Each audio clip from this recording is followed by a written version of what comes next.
podcast gua The Boys. Ini gue sebagai host pengen ngebahas tentang seputar geografi yang berjudul Melihat Bumi dari Langit Sensor dan Pengindaran Jauh. Di sini gue bakal mengundang beberapa narasumber dari pelajaran geografi. Silakan masuk.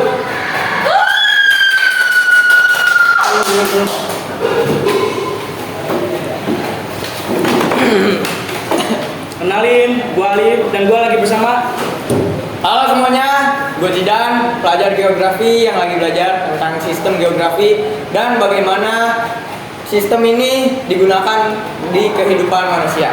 Oke, selanjutnya. Halo Sobat Geografi, perkenalkan nama gue Miko, gue seorang peneliti lingkungan. Dalam kehidupan sehari-hari tuh gue sering banget gunain pemetaan lingkungan sebagai kondisi memantau kondisi alam. Oke, yang ketiga. Halo guys, perkenalkan nama gue Kaliseka Chandra. Gue tertarik banget sama yang namanya teknologi satelit, terutama dalam bidang penginderaan jarak jauh. Oke, sebelum kita masuk ke materi nih, gue pengen nanya, lu kalau kesesat atau pengen nyari tujuan suatu tempat tuh gunain teknologi geografi apaan sih?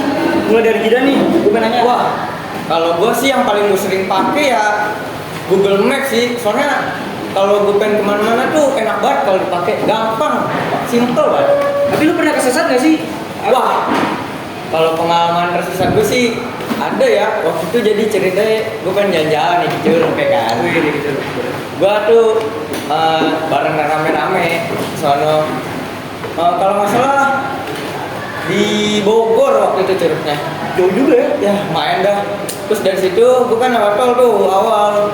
Cuman pas nyampe tol emang karena nggak tahu jalan gue pakai Google Maps mas. Oh, keren. Berarti yang lu gunain nih Google Maps gitu? Iya. Kalau dari pengalaman Mico gimana nih? Kalau gue sih waktu itu pernah ya, sebenarnya banyak pengalaman gue. Salah satu aja dah. Kalau Tapi banyak gue ya. ceritain satu aja nih ya. Banyak banget mas. Jadi tuh gue pas malam menongkrong lah sama teman. Biasa anak muda ya kan, menongkrong malam-malam. Jelas. Jadi tuh gue ditanya dia nggak punya motor mas. Jadi gue jemput lah. Dia serok nih lewat Maps, Google Maps ya kan. Gue jemput. Nah ternyata Mapsnya itu salah. Rumahnya dia kan ada di komplek ya. Nah di komplek itu ada gang kecil banget mas gangnya. Gue masukin motor situ kan, ya kan. Nah udah tuh gue nyasar tuh bingung nggak bisa muter balik ya kan. Ya udah minta tolong warga sini buat mendir motor gue ya kan. Kasihan ya. Berarti pas itu lu kesesat gunain apa nih? Lu nanya orang atau gimana? Waktu itu sih awalnya pakai map mas dari grup WhatsApp ya kan. Terus kesesat baru nanya orang. Tuh, ya. Lu nggak pakai teknologi dong? Berarti. Iya. Oke. Kalau dari pengalaman Kalis nih, kayak gimana nih? Sebenarnya gue anak rimba ya. Kalau masalah teknologi gue kurang paham. Biasanya kompas yang sering gue pakai itu kompas yang dari ini silet. Siletnya itu digosokin ke magnet terlebih dahulu. Nah itu saya bawa pada saat berkemah di SMA waktu itu kalau nggak salah. Itu kan di SMA ada camping tuh.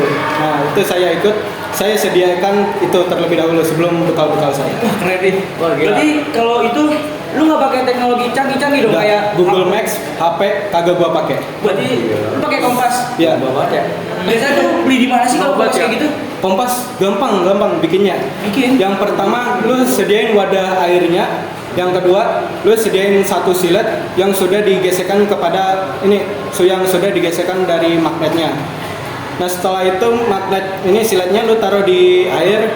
Nah dia akan menunjukkan di mana arah utara dan di mana arah barat.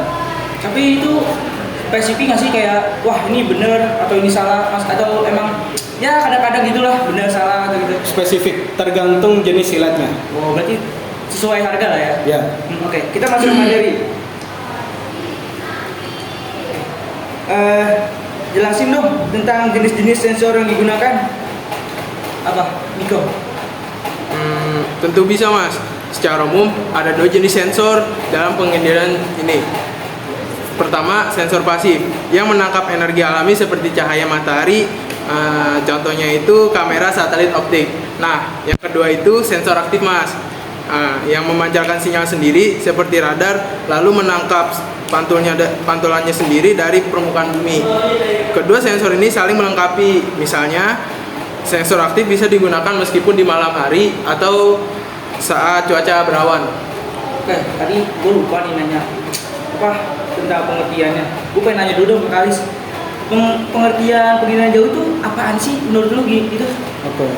Setahu gua ya, pengindaran jarak jauh adalah teknik informasi dengan mengambil data dari satelit dan dikirim ke bumi. Tergantung itu informasi apa, tapi hasilnya akan menghasilkan gambar atau peta. Oke, keren juga nih. Nah kalau begitu bisa penting. Nah, jadi bisa dibilang pengirahan jauh itu kayak mata manusia di langit yang bisa melihat bumi kapanpun. Betul, Ya. Mas. Nah, Keren banget jadi sih. dari sudut pandang lu gimana Dan? Apa manfaat penghindaran jauh dalam kehidupan sehari-hari lu nih? Wah, Nggak banyak banget sih. Ya dulu, Aduh, oke. ribet itu. Biasa lidah dulu ya. Oke. Lidah itu. Oke. Tapi banyak banget sih sebenarnya, Mas. Beberapa diantaranya itu satu ada pemetaan wilayah. Itu untuk membuat peta dengan cepat dan sangat akurat. Yang kedua itu ada pertanian. Bisa digunakan untuk memantau kesuburan tanah dan kondisi tanamannya, Mas. Cocok banget tuh buat para orang-orang yang pengen nanam-nanam. Oh, betul. Ternyata manfaatnya luas banget ya. Yo, man. Kalau dari pengalaman lu gimana nih kok? Gimana penghindaran jauh mampu membantu dalam pekerjaan di bidang lingkungan? Perannya sih besar banget ya Mas.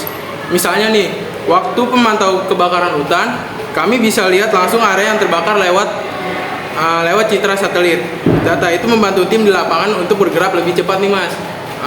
Jadi pengedaran jauh bukan cuma teknologi canggih, tapi juga alat penting untuk menjaga bumi kita. Wah, keren. Karis, menurut lu gimana perkembangan penghindaran jauh di Indonesia ke depannya? Kedepannya ya, kemungkinan besar akan semakin maju ya. Karena Indonesia sudah punya satelit, yaitu satelit 8A4 dan berbagai satelit lainnya yang sudah diluncurkan dari beberapa tahun lalu kan. Nah, itu kemungkinan bisa dilanjutkan lagi dan dikembangkan lagi oleh anak-anak Indonesia ke depannya pada saat Indonesia Emas 2045. Wah, keren banget sih dari pembahasan kita sebelum menutup. Gue tadi lupa kasih slogan, cuman gue punya slogan. Lu bisa ikutin gue pada? Bisa. Mas. Slogannya apa nih? Slogannya ini boys for life. Oh, boleh. Kalau gue nyebut Keren juga. Kalau gue nyebut the boys, lu bilang gitu ya. Oke. 1, 2, 3. The boys. Boys.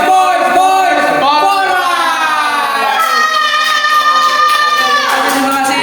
Terima kasih, Oke, Mas. kalian. Terima kasih ya. Mas, Bang. Oke, dah semuanya. semua sama ketemu lagi di podcast gua. Nggak tahu kapan, tapi ya itulah itu dari pembahasan kita. Oke, sekian, dadah.